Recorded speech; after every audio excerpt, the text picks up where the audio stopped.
Story behind the artist, man. We got a special guest came all the way from NC, man, for real. The Songbird Raven. Hello, How you doing? hello. I'm doing good.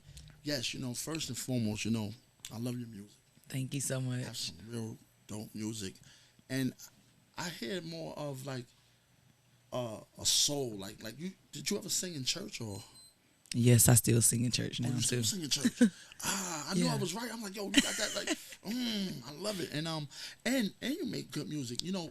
Two of the songs that I heard from you, um, really touched me. It gave me like a dance vibe. One of them was like I was in here getting down, and then the other one was like, oh man, it just showed me another level of because it was two opposite songs. I mean, but today I want to know more about who you are. What's your real name besides the Songbird Raven. Raven? hmm Also, Songbird Raven came from your real name, like the last hmm name. Okay, that's dope. My cousin used to call me out when I was little, my little songbird.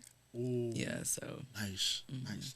Let me ask you, because like I do these interviews, man, and sometimes it get emotional, sometimes it get strange, and I don't never want to say anything to make anyone feel uncomfortable. So if I say anything that's a little bit, you don't have to answer. We can go over the question or whatever, things like this. But what gave you the inspiration to make music? I've been singing since 4. My sister, one of my oldest sisters, was a singer, and she used to. My mom said as a baby, she used to hold me up and sing to me in my face.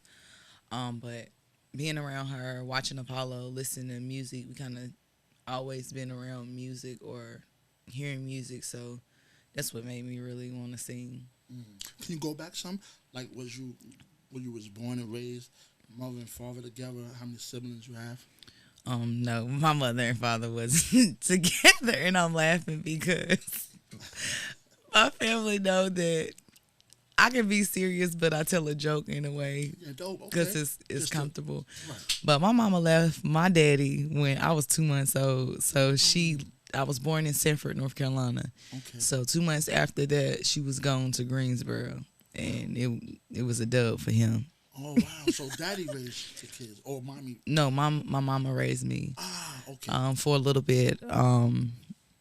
It's kind of crazy. I got four siblings, or is it 3 of us? It's 4 of us at all in my mama's side. So Okay. it's 3 other ones beside myself. Can't count today, y'all. Gotcha.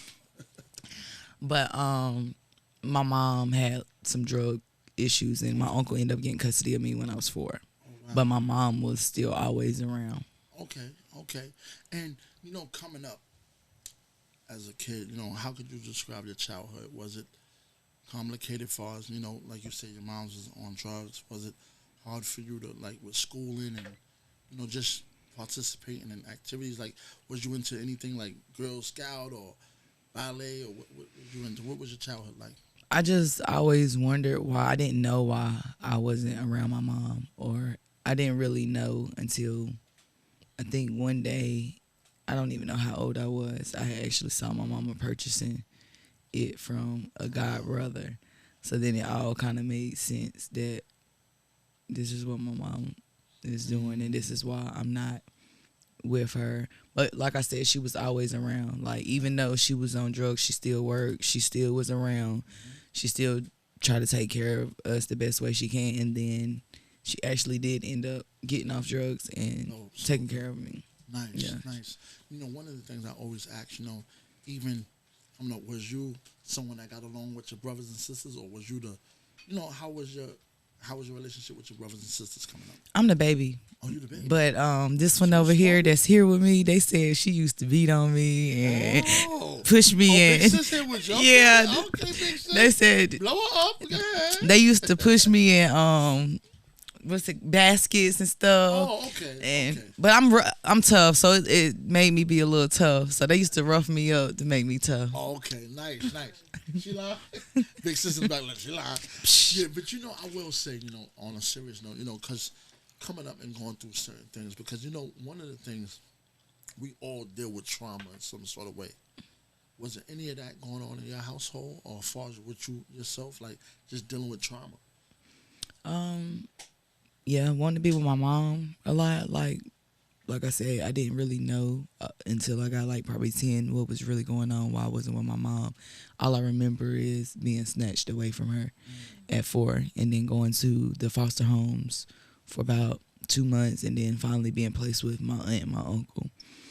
And my uncle was a alcoholic, but my aunt is the one who really like made sure my hair was done.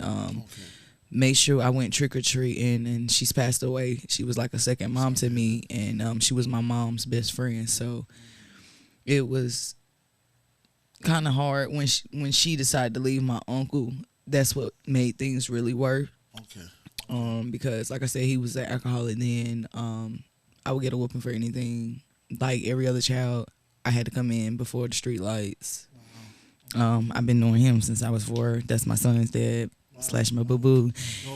So he kind of know a little bit of what was going on. I wasn't like the rest of the girls could run around, do what I want to do. No, I had rules. I didn't have my hair done, baggy clothes. Like, it was just what it was. Right, and growing up, like, as far as with different family members and going through foster care, how was that experience dealing with the foster care parents? Because sometimes you get good ones, sometimes you get bad ones. How was that experience in the foster homes? I just remember this one lady. She was married. She was white, but she was married to a black man, and they had like 5 kids. And she was really mean to me. Like I was 4. Like I was telling her that the soap was. I have sensitive skin. I was telling her the soap was bothering me, and I remember that one time she just yelled at me. I'm 4 years old. I don't know no better, and I don't know. Is it because, she had her own kids and I was just the extra kid? But she was mean, but the father and the rest of the kids was pretty cool. They taught me how to do the Macarena. Okay. You got some out of it. Okay. That's what's up. Are you still contacted with the foster kids? Or that you? No. Not at all? Okay. No. All right. So, as far as when you went back home, what age was it? 4 or 5? It was 4. I was only in the system for like a couple months because, my uncle was a male and they had to get like everything situated. My aunt had to help him be able to get custody. It had to be a female in the home.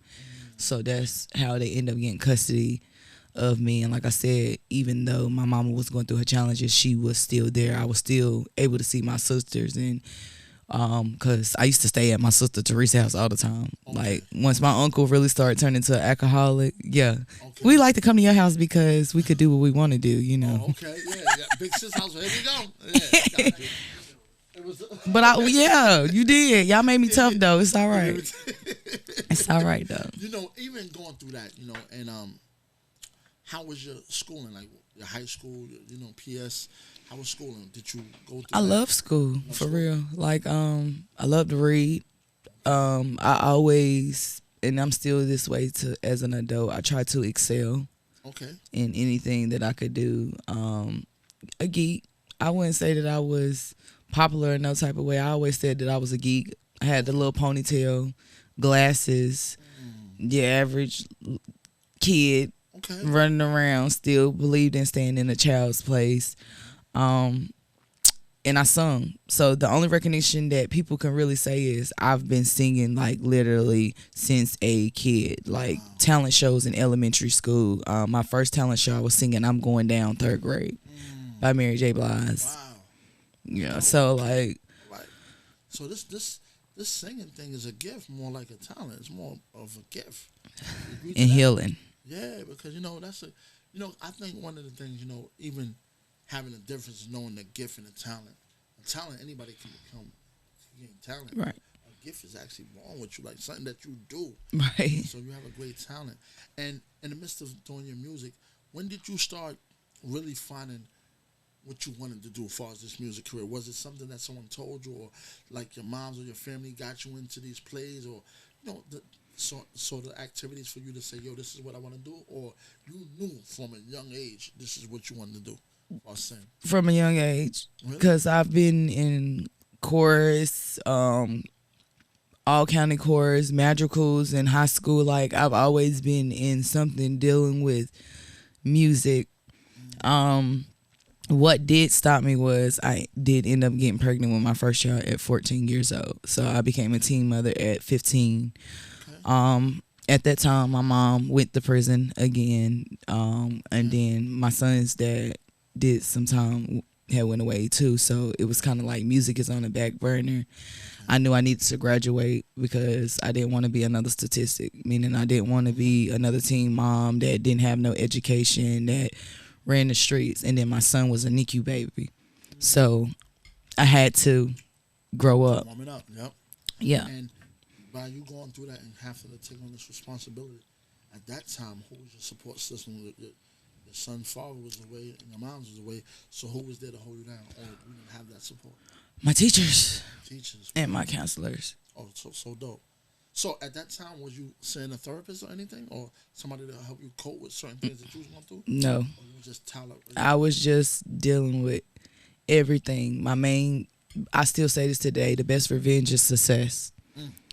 So I may cry today, but long as I get to where I need to be at the end of the road, then that's all that matters. So my main thing was making sure I got an education, making sure that my son didn't see some of the things that I had to see. Okay. Breaking generational curses. Ooh.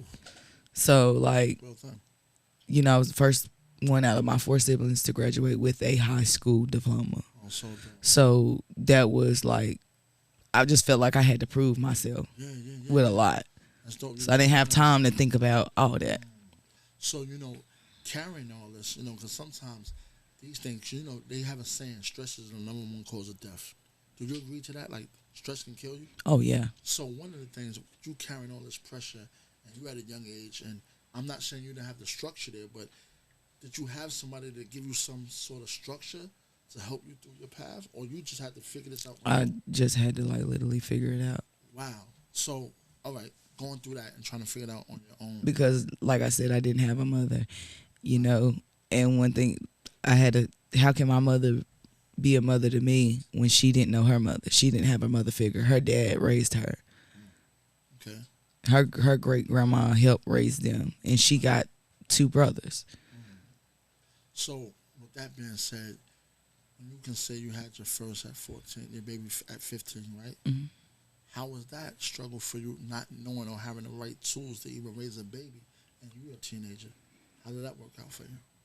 Well, my sister had kids, and 2 of my sisters that we were close with, because one of my sisters didn't grow up like with us. My granddaddy and his wife raised her, but my other 2 sisters, they had kids.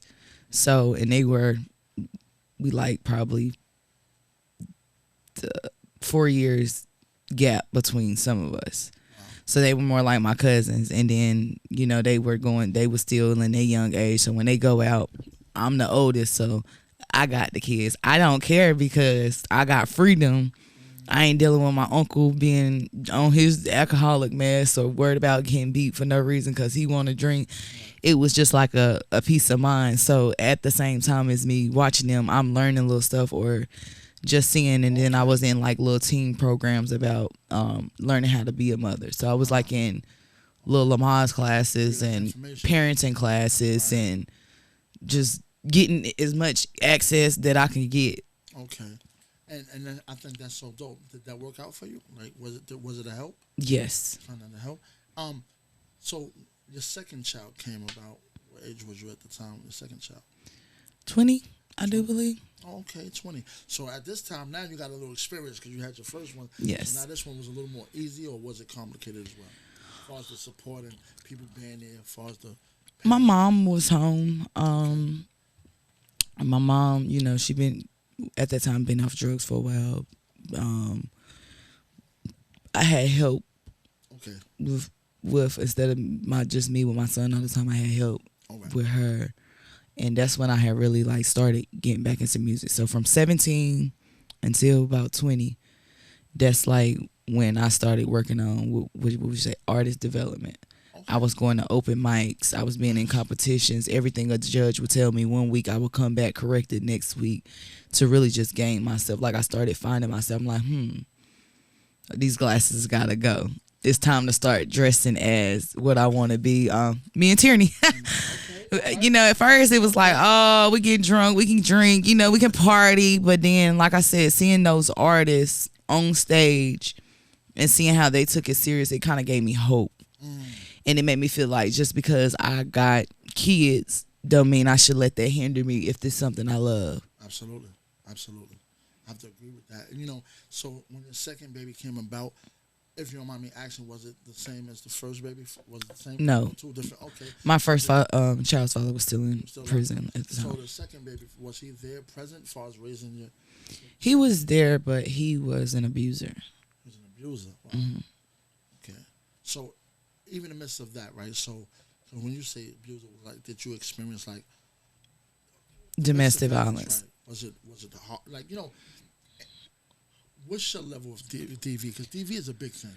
Was it where black eyes, broken nose, things of that sort? Or? There's always warning signs. That's right. There's always warning signs, and the first warning sign I should have seen was with aggression. Okay. And trying to separate you from your friends. Don't want you around your friends. Don't want you around your family. They want to isolate you. They want you to yourself. They find a problem about everything that you're doing because it does not fit their code. And the last time that it happened, my sister, we were staying in the same projects, as we call them, housing authority. I had to crawl out the door. Somebody had to run that was next because we stayed in the same projects. Like I said, they had to go get her because I'm on the ground pleading for help. I got a black eye, ribs bruised, wrist sprain, just pretty beat up. And that's when I was like, this is it. Mm-mm. Did you follow up on it, meaning get him arrested? Because, sometimes when you're in love or... The state did it. The state did it, but you didn't take the initiative to do it. Did you, like... Oh, no. You did as well? Yeah. Oh, okay, yes. Yeah, like... Because, sometimes when women is in love and they don't really know, they kind of hold on to these burdens and just say, like... Yeah. He'll change and he'll get better. And did you experience that? Yeah. You did? Yeah. How long was that before you just said, enough is enough, this is it, we in this now? I didn't really leave that relationship until my daughter was 2.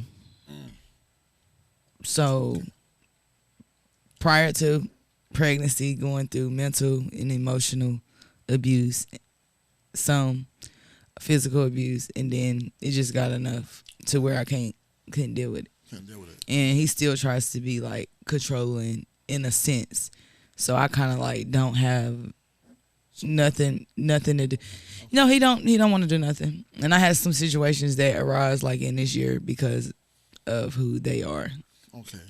Yeah, because, you can definitely have weird situations. That's when it comes to relationships. Relationships is something that, just because you have a kid with somebody don't mean that's going to be the person you be with. Right. You know what I'm saying? So, was it a part where now he have no contact with his kid, or they still have some sort of relationship with him? I've tried to do it. Like, I'm not the one that's withholding contact, but he chooses not to do. Not to do, okay. Yeah. And you don't force it. Do you at least take him for child support?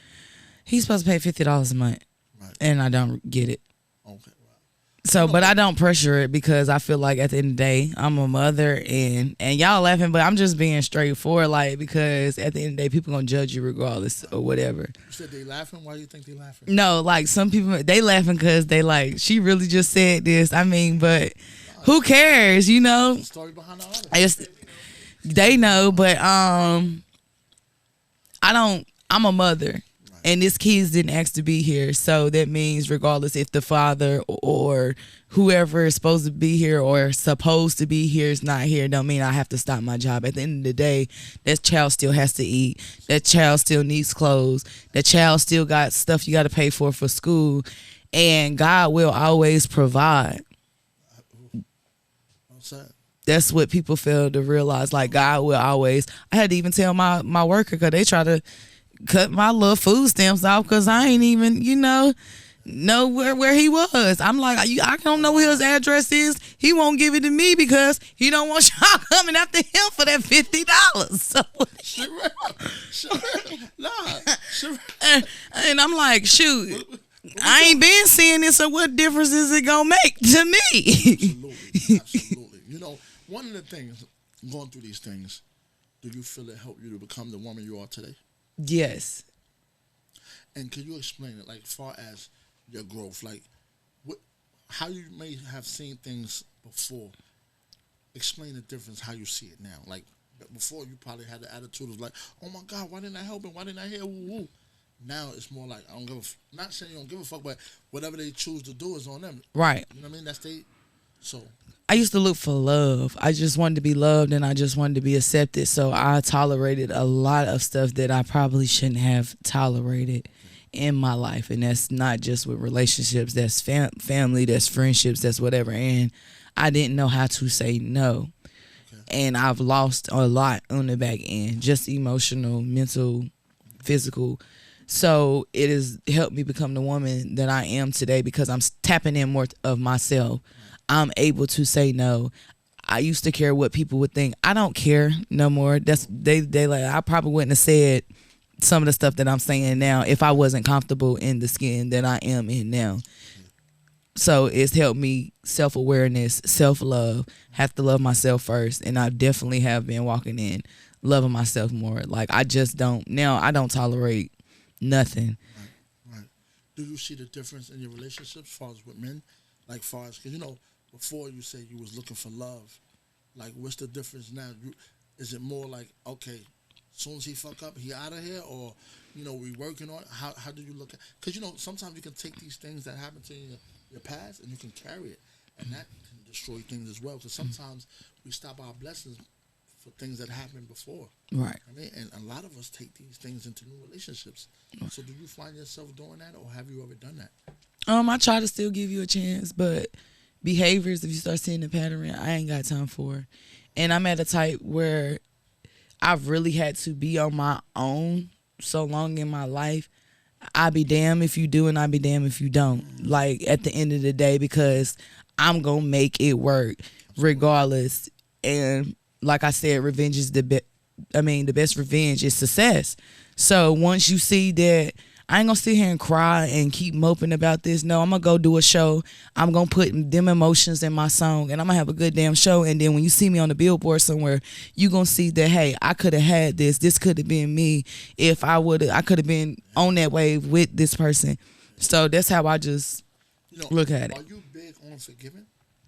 Or that's something that you still working on? I got a kind heart. So even when I don't be wanting to forgive, I be seeming to forgive. I say that I'm not going to do something and I still do it out of love because I'm just a lovable person and I don't like to see people, if I can help, I don't want to see them go through stuff that's beyond their control if they can help it. Okay. So even if you was to do something to me, I can hate your guts or probably want to smack the shit out of you, but I will still help you. It's like my mama always said, if somebody hungry, you feed them. I want to say, not from that. What's your sign? A Leo. A Leo. Yeah. So I give.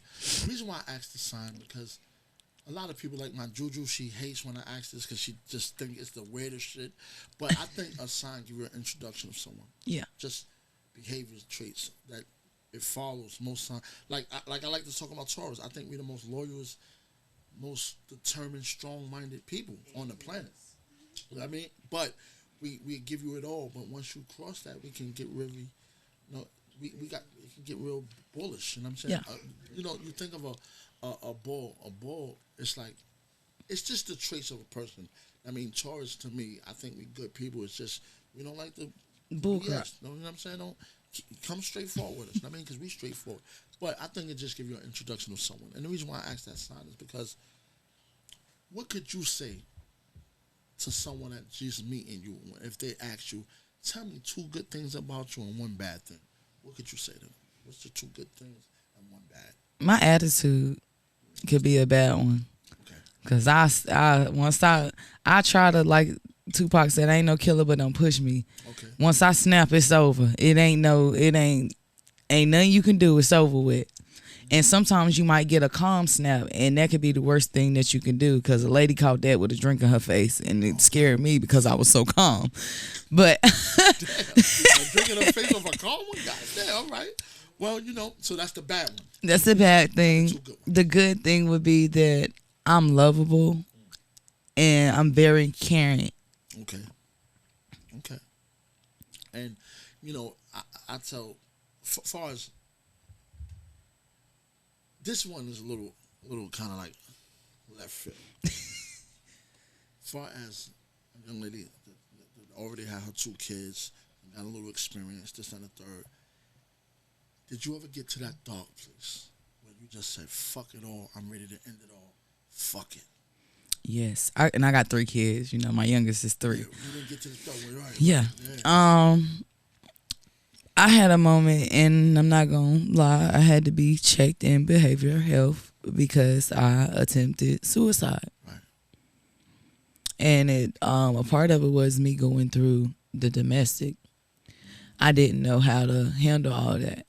This the second baby father. Mm-hmm. Okay. Mm-hmm. And I was hiding a lot of it from my family because they didn't know at first. Because if they knew, it ain't no way in the hell they would have let a lot of that go on.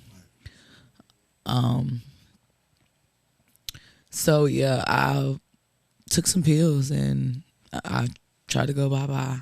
Thank God you wasn't successful. Cause you Yeah, I'm still here. That's right. I tell people this all the time, man. You know, in life, just from my experience of just being around, in life, people think about killing themselves at least twice. Yeah. It's a real thing. And some people may not got to that phase, but before you leave Earth, you will think about it twice. That's just a scientific fact. Yeah. I mean, so when you got to this place and you said it clearly what caused it, where you at? Like today in time now, right? Have it got to a place where you can say, before that ever happened again, you look at the kids now? Or, because, you know, sometimes, like you say, when we get to this place, we say, fuck it all. At that time, you're not thinking, so it's like, fuck it all. Today, what changed? Before you would say, fuck it all, what would you look at? My kids, for one, they need me. It's not my time to go because I feel like the mark that I tried to attempt on myself was not the first death call. I've been in a bad accident from a drunk driver where I was flipped over 7 times. That didn't kill me. And then also I was shot at a store and the bullet got lodged right by my head. And the lady told me, hey, if it wasn't for it getting lodged, it would have hit you in your head. So I look at like God is not ready for me to go. So why would I keep trying to be my own despise? Because if he don't want you to go, it don't matter what you do, you're not going to go till he says so. That's so true. You know, one of the things I say, life, right? Because I really feel, this is my assumption of it, right? There's no blueprint to it. I mean, you know, we can, you know, right and wrong might be, your wrong might be my right. You know what I'm saying? So pointing fingers is something that I try to stray away from because it's a thing today, nobody doing it perfect. Right. And we all have flaws. And none of us doing it right. We all trying to figure things out. Some people have more experience than others and all that. What could you say to the 15-year-old girl that might listen to this interview that's going through similar things? That advice. Just hang on. It's not worth it. And every day is not going to be a walk in the park. You just have to keep going. That's the beauty in it all. Like, I'm still standing through it all. I done went through hell and back and I'm still here. I'm still standing. I still have great qualities. We often feel like we're not good enough. Even with the audition yesterday, I said I feel like a failure. And then I had to sit back like, no, you're not no failure. Right. Because you did something that some people couldn't do. Some people couldn't even get in front of judges and audition. They were, look how nervous you was and you still made it on that stage 2 audition. So don't give up and find somebody, that person. It can be a counselor, it can be a teacher, it can be a friend, a cousin. Find that person that you can talk to. You may feel that way, talk about it. Because I've talked to my cousin about some stuff and that's in my head, and was it right? No, but once I spoke it out and got it out, sometimes all you need to do is just get it out, or you need to cry it out, because we try to be tough and you try to hold on to stuff, and that's what actually breaks you, and that's what actually gets you to that I think I'm gonna kill myself, or I want to kill myself, or I don't want to be here anymore. Absolutely, that was well said. You know, one of the things that I see, I like to see the emotion, you know what I mean? Because you're feeling it, it's something that you really feel. You know, and I tell you about the whole Apollo experience. That's something that was a blessing. That's a part of your history. Story. You made it to the Apollo. Everybody don't get that chance to make it in that. I was telling a good friend of mine the other day, cause she went for something, a job, and she going through some rough time. Like she really need a job. She's in a shelter. She really going through some things, and she need a job. So the job got recommended to her. She went to the job, and in the midst of whoever did the interview, it was cool. They was talking this, that, that. It was cool. So she just knew she had the job. But in the midst of them talking, they start, just sharing information, just having a Personal conversation. Yeah. And come to find out, she was dealing with an old friend that this young lady had a baby with. Do you know that stopped her blessing from getting a job? But I told her, sometimes when one door shut, two open, that job wasn't for you. And God stopped the because sometimes do you feel like before something go all the way left, do you feel like God can intercept it? Yeah. Listen, this ain't for you anyway. So I was telling her more of that, and she was like, no, but I need my kids. I need the place. And my point of bringing this up is to say, no matter what we go through in life, you have to have some type of foundation. And you got that, even if you don't have a religion, believe in something higher, though. Because if you don't have a foundation of something, you'll fall for anything. Right. So you have to keep faith around. Faith is a real thing, and it exists. It's a real situation. Because faith, I tell people, karma is real. A lot of people don't believe karma is a real thing. So, just take it as you made it to the parlor, man. And right. Guess what? That's a blessing. You feel me? You made it here, and you made it here with the support of people that believe in you. Right. That's another blessing. Right. Because people can be cruel. People can watch you and not help support. At so all. It can get real weird. You know what I mean? So count your blessings. I mean, and I think that's something that you should feel good about, that you made it, and keep up the good work. I will say before in this interview, tell me, because this is just for my personal. I want to know, like, creating your music. When you create your music, you sit there and you write. Is it something that inspires you to tell your story more, to give you the information to write it? Meaning, like, when you're going through things in your life, do you put it on that pad so you can express it to the world and let somebody else maybe be going through a similar situation get something from it? Or that's not really it? You just writing how you feel and put it out and project it out to the world? Some of my music is a little bit personal, but that's something somebody told me. They was like, you need to tell your story. You need to start putting more of your story in it. But some of my music do touch a little bit. It may not be the full story within the song itself, but it's touching on something. Or, like I said, a feeling that I want to feel. Like a lot of the love songs is how I've always wanted to be loved, how I wanted to be looked at in a man's eyes. Okay. Because when you grow up without your mom and your dad, like, directly there, you yearn for that love. And I had to come at a 29, I said, I feel like I do have father issues. They say every girl have father's issues, and even though my dad wasn't there all the time, but you go looking for love in a man. In that father, you be looking for a father figure. Not saying you want a father, but the things, somebody to admire you, that's what your father is supposed to be there for. Someone to act like they cherish you, that is what your father is supposed to be there. Certain game that dudes put you up on, that is what your father is supposed to do. So, absolutely. I'll say this, not for nothing. Your third baby, right? Mm-hmm. What's the age difference from your kids? Is it a big gap, or is yeah, they like 6 and 7 years apart from each other. Okay, so your oldest would be 15. 15. Your youngest is 3, and the middle is 9. Okay, all right. All boys or girls? Boy, what? I got a boy, and then I got 2 girls, and them have girls, they say. Have a girl, they say. Yeah, and that last one, when I found out at my baby shower, what was a gender reveal? I cried, and I was mad. I was knocking everything down. Yeah, I said there's too many pussies in the family, because we don't have a lot of boys in the family, and I want another boy, because them girls be wanting to, they make you want to put them paws on them. Not forgetting, with your 3 kids, in North Carolina, like, far as your music career, because sometimes people feel like the area have a lot to do with their music career.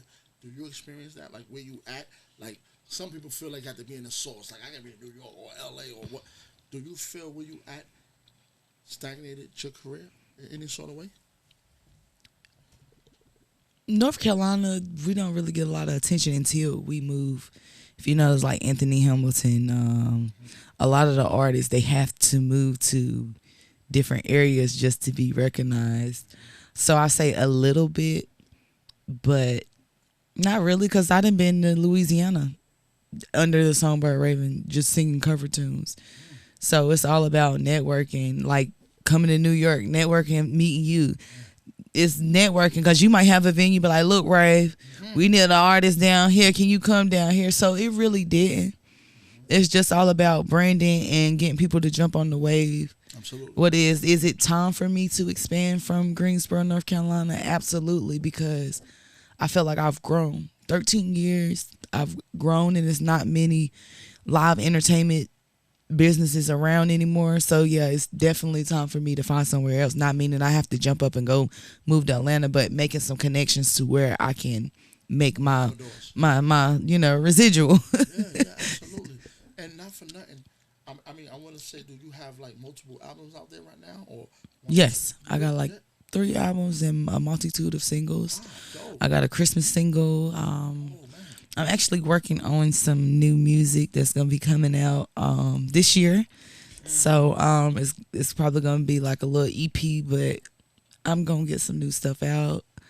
I got a big show coming up July 29th at the Carolina Theater in Greensboro. Dope. And that's big because, you got the little theater stages and then you got the Coliseum stages. So, That's dope. Not for nothing, like I say, this is more focused on the person and not the character of, not the Songbird Raven, but I do want to break the ice a little and say, could we hear something in the show a cappella? Let's see what I can do. I'm trying to think. Anything you want. Y'all give me an artist. Y'all know how to do. It's like, That's y'all, Phil. What's up here? Oh, sheesh. Tonight is the night that you made me a woman. No. You said you'll be gentle with me, and I hope you will. I'm nervous and I'm trembling, waiting for you to walk in. Tried hard to relax, but I just can't keep still. Okay.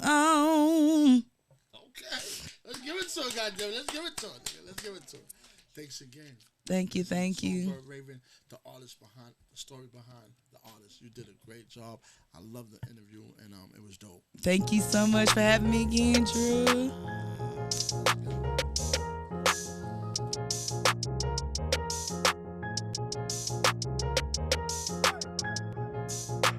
I don't wanna play no more. You done pissed me off, oh boy. If you think I'm about to cry another day over you, clearly your mind, you're the low. I'm about to smoke this blunt real quick.